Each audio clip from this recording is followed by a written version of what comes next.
Bonjour et bienvenue dans cette émission du 26 octobre 2023 de cette Web TV sur laquelle je vous présente de jour en jour une information franche et directe, sans concession ni tabou, accessible, honnête et sourcée, en vous rappelant que je suis totalement indépendant, c'est-à-dire libre de mes propos. Aujourd'hui, je vous propose de poursuivre dans l'exploration du verrouillage actuel de l'information et du rôle joué par la société NewsGuard. Alors hier, nous avons vu comment des campagnes de presse insensées avaient été déclenchées, mais de manière monolithique, c'est-à-dire avec à peu près aucune parole dissidente. Par exemple, pour faire croire pendant plus de 3 mois que l'hydroxychloroquine était un remède particulièrement dangereux, alors qu'il s'agit en réalité d'un des médicaments les plus sûrs de la pharmacopée. Et ce qui était effectivement fascinant à observer, c'est que de l'humanité à valeur actuelle, tous les médias ont joué la même partition. Et donc, nous n'avons pas vu d'article disant « Attendez, nous savions avant le Covid que l'hydroxychloroquine était un remède sans danger, qui peut être utilisé en pleine sécurité par tout un chacun à quelques rares exceptions près, qui figurent dans la notice d'emballage comme pour tous les médicaments, mais donc que l'emballement dans lequel nous sommes n'a pas lieu d'être ». Nous avons vu également les campagnes de dénigrement à l'encontre du professeur Didier Raoult qui ont atteint des sommets. Où avons-nous entendu que les patients soignés à l'IHU étaient contents des soins qu'ils ont reçus? Où a-t-on entendu que l'IHU est une des meilleures équipes en microbiologie, en infectiologie au monde? Où avons-nous entendu que le professeur Raoult est un expert extrêmement compétent dont le H-index, c'est-à-dire la référence d'influence scientifique, est double de celle d'un certain nombre de prix Nobel? Où avons-nous entendu qu'un grand nombre de médecins étaient parfaitement d'accord et intéressés avec les stratégies thérapeutiques de l'IHU Méditerranée Infection? Où avons-nous entendu que des centaines d'études sont arrivées aux mêmes conclusions? Eh bien, le débat n'a pas eu lieu parce que la presse a tout verrouillé dans un sens unique. Et à partir d'un principe très simple, je nous refais référence une fois de plus au Bon Tweet français, un site que je recommande. Voilà comment on fabrique l'information et le consensus scientifique. Donc, des journalistes ont commencé à dire, comme Patrick Cohen, les experts sont unanimes. Là, vous avez quelques-uns des plus prestigieux et éminents experts dans leur domaine, comme Luc Montagnier, Christian Perron, Didier Raoult, Alexandra Orion-Caude. Là, on est dans des niveaux stratosphériques en termes scientifiques. Tous les médecins de plateau que l'on voit s'agiter n'ont pas le 10e de leur qualification et de leurs compétences dans leur domaine respectif. Donc eux ont dit, bah non, nous on n'est pas d'accord.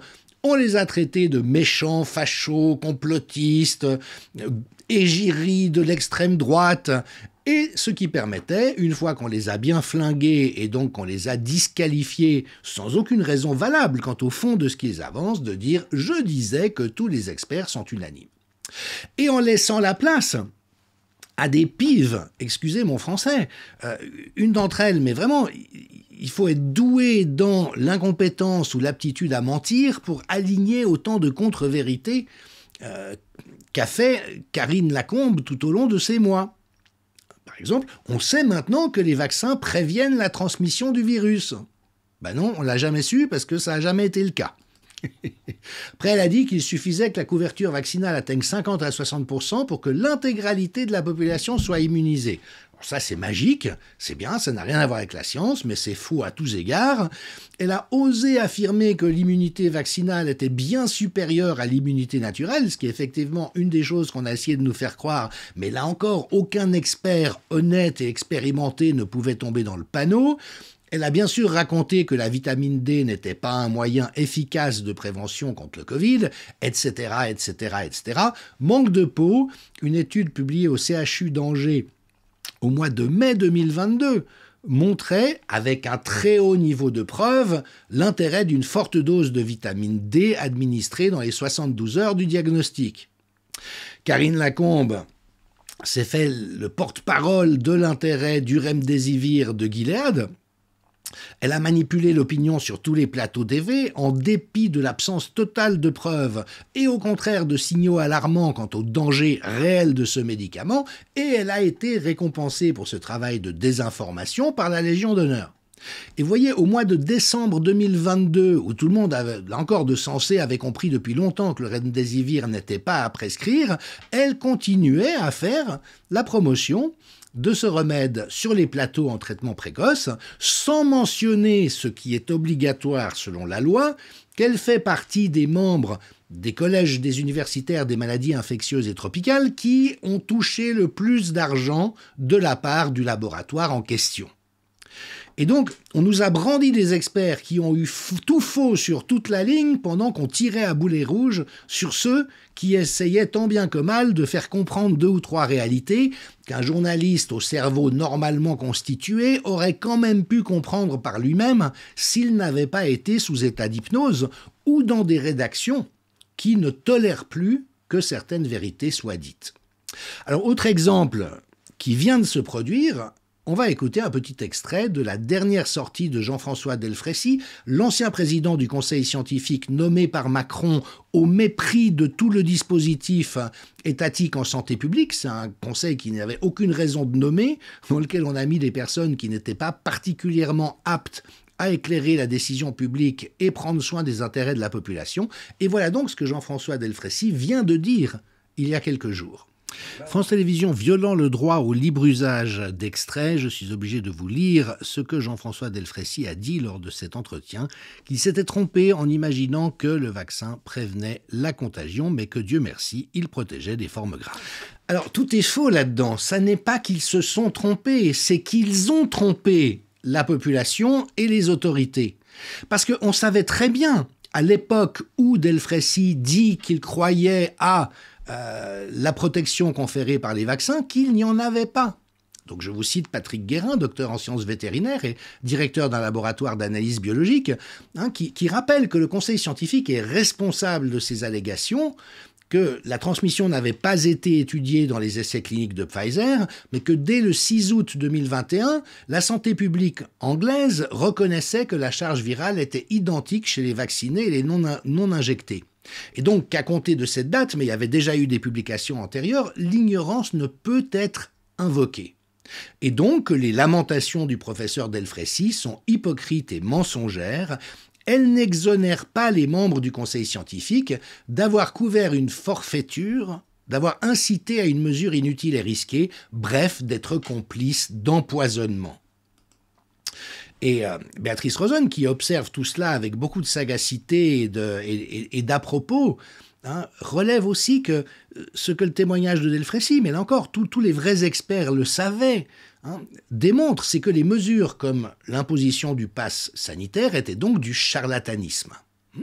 Les soignants ont été suspendus pour rien, totalement arbitrairement, puisqu'il n'y avait pas de raison scientifique. Des personnes ont été traînées dans la boue et traitées de complotistes et d'autres insultes gratuitement. Et elle rappelle, aucun fondement scientifique ne justifiait la discrimination et le dénigrement, puisqu'il y avait beaucoup d'incertitudes et qu'ils se sont trompés. Ils ont fait censurer tous les gens sur les réseaux sociaux qui avaient des doutes légitimes, des experts qui avaient raison in fine, et ont brisé des réputations et des vies pour rien. Ils ont fait passer des incertitudes pour des certitudes, pour faire de la coercition avec des conséquences tragiques sur certains individus. C'est grave, c'est extrêmement grave. Et effectivement, les atermoiements de Jean-François Delfraissy, dont on sent qu'il est habile, il veut plaider la bonne foi et l'erreur de bonne foi, mais non, il y a une irresponsabilité et des erreurs dont des gens de ce niveau de qualification et de compétence ne peuvent pas invoquer, car ils avaient accès aux mêmes articles scientifiques que vous et moi, et nous sommes de nombreux experts à l'avoir signalé en temps réel. Relevons encore que son invocation, qui est un passage obligé aujourd'hui, que Dieu merci, le plus important, c'est que les injections géniques, même si elles n'immunisent pas, protègent contre les formes graves, est aussi complètement fausse. Complètement fausse. Et on voit là encore la pirouette. Oui, c'est vrai que ça n'a pas fait tout ce qu'on a fait que ça dirait, mais regardez, ça protège des formes graves. Eh bien, c'est aussi faux qu'il est possible. On peut se référer par exemple aux statistiques de l'adresse qui montrent pour les admissions en soins critiques, par exemple pour décembre 2022, quelle était la proportion de personnes injectées et non injectées. Et vous voyez que les non injectés comptaient pour 12% des hospitalisations en soins critiques, c'est-à-dire que tous les autres n'étaient pas protégés par les injections qu'ils avaient reçues. Et malgré tout, l'Académie nationale de médecine a publié en juillet 2022 encore un avis pour dire réintégrer les soignants non vaccinés serait une faute. Et à ce moment-là, ce banc de corrompus, je ne vois pas quel autre terme on peut utiliser, était en contradiction totale du monde entier. C'est-à-dire que tous les autres pays avaient renoncé à dire des âneries pareilles, mais aussi malveillantes et brutalisantes pour toute une catégorie de la population, et donc la science et l'éthique dont se réclamait ce cénacle n'existaient qu'en France sous le régime Macron. Ce qui quand même devrait nous faire réfléchir 2 minutes. Alors revenons aux médias. On sait qu'il y a une concentration actuelle en France, que les médias sont aux mains de quelques oligarques, qui sont des gens, dirais-je, dont l'élégance et l'altruisme ne crèvent pas forcément les yeux. Et au moins Xavier Niel a-t-il eu le mérite de la franchise lorsqu'il a eu cette saillie enregistrée par des journalistes. Quand les journalistes m'emmerdent, je prends une participation dans leur canard et ensuite ils me foutent la paix. Et c'est ça tout le fond du problème. C'est qu'aujourd'hui, les rédactions ont perdu leur liberté parce qu'elles sont obligées de foutre la paix à un certain nombre d'intérêts. En étant de surcroît arrosées par les impôts et donc l'argent du contribuable, en 2020, le gouvernement a débloqué 2 milliards pour les médias. Il y a d'abord eu 666 millions, il paraît que Macron est sensible à la symbolique. Et puis en tout, c'est 2 milliards. Donc on a arrosé un secteur corrompu qui ne fait plus son travail, qui n'assume plus sa responsabilité vis-à-vis de la collectivité, pour lui donner les moyens de continuer à assurer cette propagande totalitaire, ne tolérant aucun avis divergent et aucune expertise, fût-elle du plus haut niveau, qui venait contrarier le dogme sanitaire et vaccinal imposé par les autorités. Alors, c'est là où NewsGuard intervient.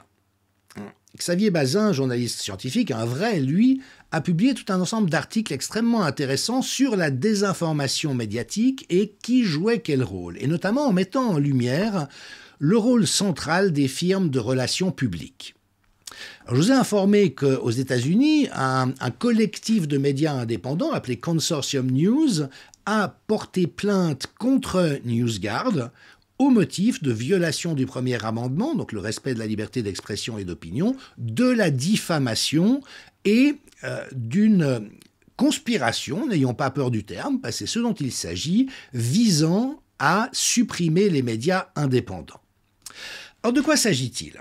NewsGuard, c'est un peu le super fact-checker qui, vous voyez, est décrit dans ce document que j'ai déjà présenté dans une précédente émission, la guerre cognitique, Cognitive Warfare, qui a été l'objet d'un colloque scientifique à Bordeaux en juin 2021 sous l'égide de l'OTAN, qui s'y connaît en matière de désinformation et de manipulation. Et vous voyez, on nous raconte que les narrations submergent le monde. Celles de l'OTAN sont évidemment toujours irréprochables et véridiques, et toutes celles qui ne disent pas la même chose que l'OTAN sont de la très dangereuse désinformation publique. Mais donc il y a des ressources que les journalistes utilisent où les fausses informations, je cite le texte, sont identifiées en référençant la provenance et la source. Factcheck.org, politifact.com et newsguard.com, avec des réseaux de vérificateurs de faits comme pointer.org, dont j'ai mentionné dans l'émission d'hier qu'en fait aujourd'hui ils fournissent les lignes directrices pour les médias de qui vous pouvez inviter et de qui il ne faut pas inviter, de ce que vous avez le droit de dire et ce qu'il convient de ne pas dire. Or, le problème, c'est qu'aujourd'hui, ces instances de fact-checking, soi-disant, sont devenues des machines à désinformer. L'agence France-Presse, par exemple, a systématiquement dézingué des nouvelles de qualité, authentiques et véridiques qui étaient à risque de mettre en péril le narratif officiel. Et par exemple, l'épidémiologiste Laurent Toubiana, qui en France est le grand spécialiste des infections respiratoires virales depuis plus de 30 ans, le meilleur connaisseur, il a prédit pratiquement au jour près la courbe épidémique de mars-avril 2020, là où tous les modélisateurs se sont plantés. Eh bien, l'agence France-Presse n'a cessé de sortir des papiers et des articles pour soi-disant fact-checker Laurent Toubiana, mais qui n'étaient que de la manipulation. Autre exemple, vous voyez, Covid-19, attention à ces messages trompeurs qui font un lien entre vaccin et myocardite. En effet, c'était déjà établi à l'époque, ça a été confirmé depuis, c'est un réel problème. Donc on voit que ces officines cherchent en permanence à désinformer la population. Alors, NewsGuard, de quoi s'agit-il ?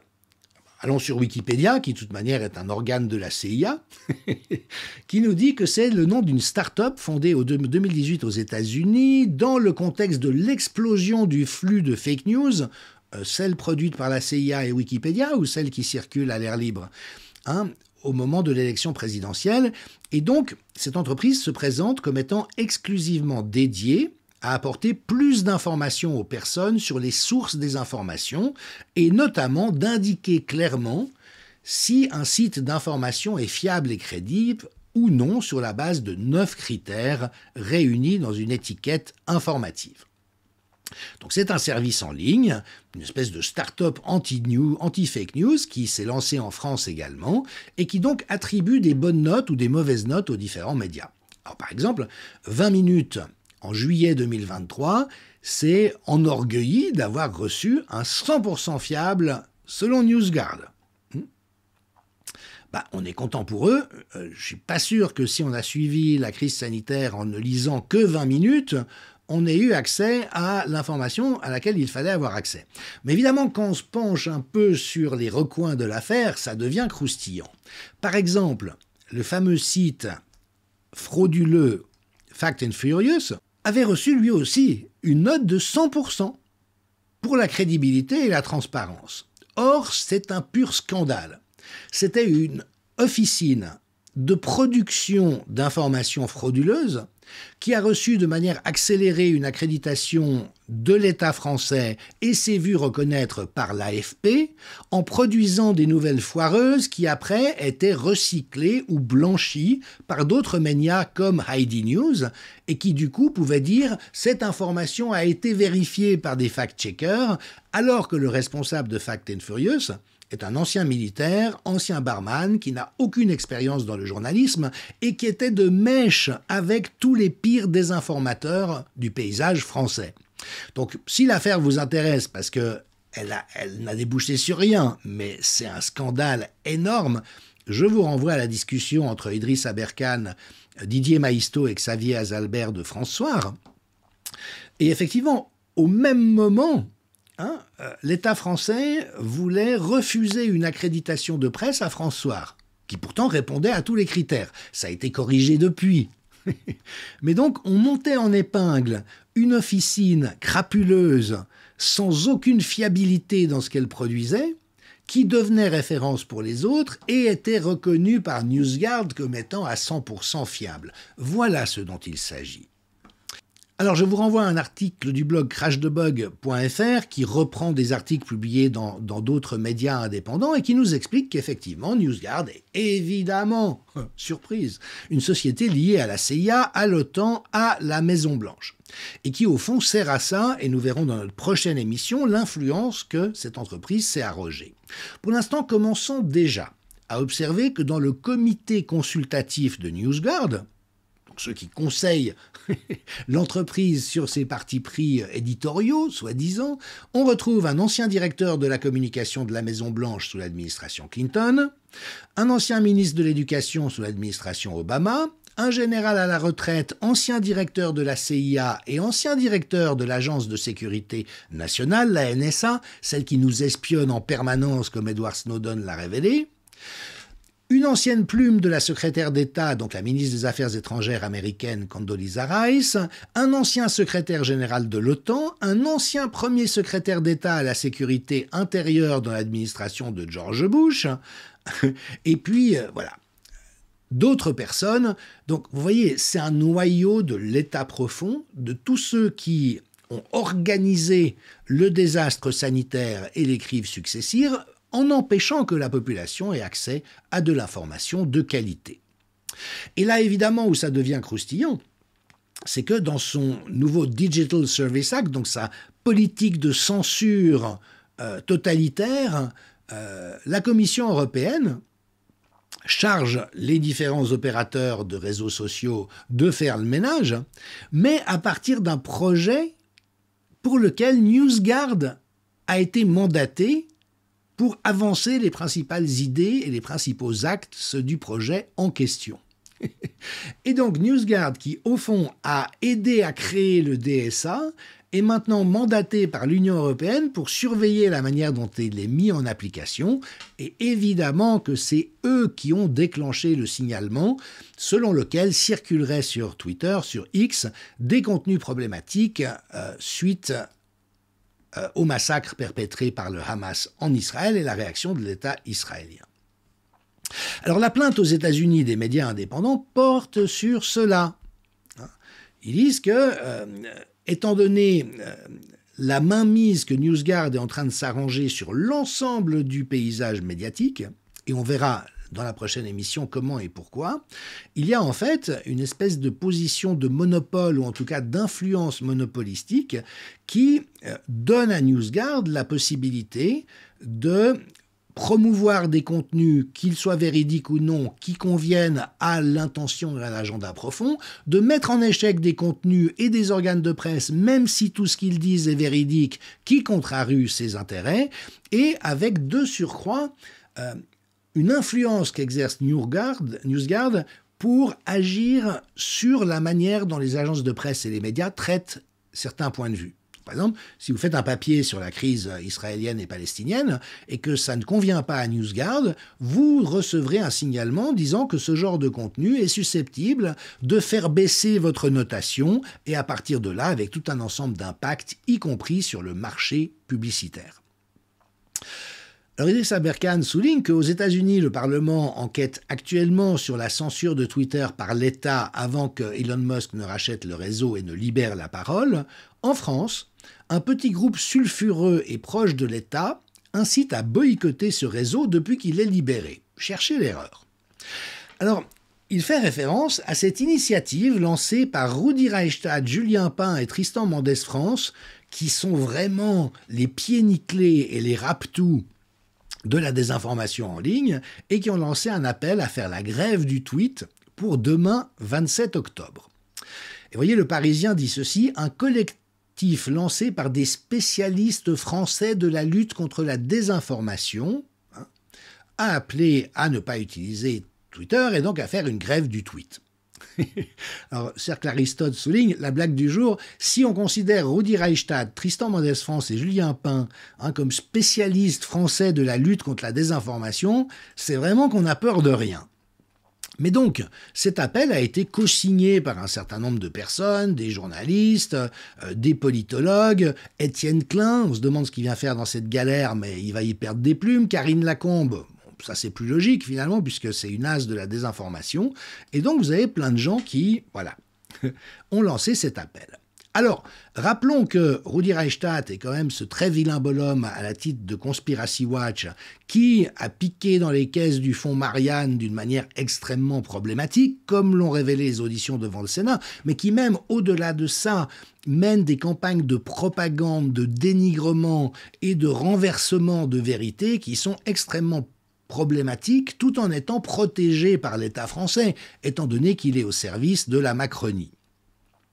Alors on a vu lors des auditions devant le Sénat de l'attribution du fonds Marianne, ce fonds constitué suite à l'assassinat de l'enseignant Samuel Paty. Pour lutter contre la radicalisation, on a créé un fonds qui a été attribué à des officines ou à des associations actives dans la communication, mais dont il s'avère aujourd'hui que ça a été détourné à des fins de protection du macronisme et qui n'avait plus rien à voir avec la lutte contre la radicalisation. Et notamment Mohamed Sifawi, qui lors d'une audition a été d'une arrogance et d'un mépris envers les sénateurs, il s'est montré d'une morgue. Et puis, on voit que ces gens ont été arrosés d'argent dont ils n'ont pas pu justifier un usage digne de ce nom. Alors, le docteur Legard dit « c'est vraiment une honte, utiliser le sang d'un Français pour servir la propagande d'État, la désinformation de masse et les intérêts de Big Pharma, et lutter contre les Français qui se battent pour ce pays, c'est vraiment ignoble et méprisable. » Et vraiment, il faut rappeler le rapport du Sénat a établi qu'il y avait un manque de rigueur, une opacité, une désinvolture qui ont conduit à un fiasco. Et encore, c'est très aimable, c'est très diplomatique. L'avocate de Samuel Paty, elle a réagi avec consternation en disant « On a profité de l'assassinat de Samuel Paty pour une communication politique. Sa mort a été instrumentalisée. » Et donc, voilà les gens qui aujourd'hui se plaignent que l'information ne soit pas filtrée et censurée par eux sur Twitter. Alors, on rameute le banc et l'arrière-banc, par exemple le délicieux Raphaël Enthoven, qui lui écrit « Elon Musk a transformé ce réseau en bouche d'égout ». Comme quoi, il est poète également à ses heures. Julien Pain et Reichstadt ont raison, ça serait une première. Antivax, raciste en tout genre, climato-sceptique et membre de la secte pro-Hamas, faites-vous plaisir ce jour-là. Alors, ce qui ressemble vraiment à une bouche d'égout, c'est ce qui sort comme parole de la bouche de Raphaël Enthoven lorsqu'il l'ouvre. Mais donc, au moins, ça donne une occasion de rigoler, parce que nous avons vraiment affaire à des gens qui sont des escrocs de l'information. Ce sont des gens qui produisent délibérément des fausses nouvelles, qui cherchent délibérément à induire en erreur la population, qui, comme Raphaël Enthoven, tiennent des propos méprisants, abjects, inacceptables sur certaines catégories de la population, et qui viennent jouer au parangon de vertu effarouchée devant la liberté sur Twitter. Alors, en hommage à ces personnages, demain, je republierai une émission entière que j'ai consacrée à un chef-d'œuvre de Rudi Reichstadt. Et oui, on peut être bon dans la médiocrité et la malveillance extrême. Et donc, j'avais à l'époque décrypté un clip de 2 minutes 30 qu'il avait réalisé pour la chaîne parlementaire et dans laquelle il aligne à peu près 20 contre-vérités massives en 2 minutes 30. Donc, franchement, c'est une prouesse. Et j'ai montré, argument par argument, comment tout cela est juste détestable de malhonnêteté et de perversité.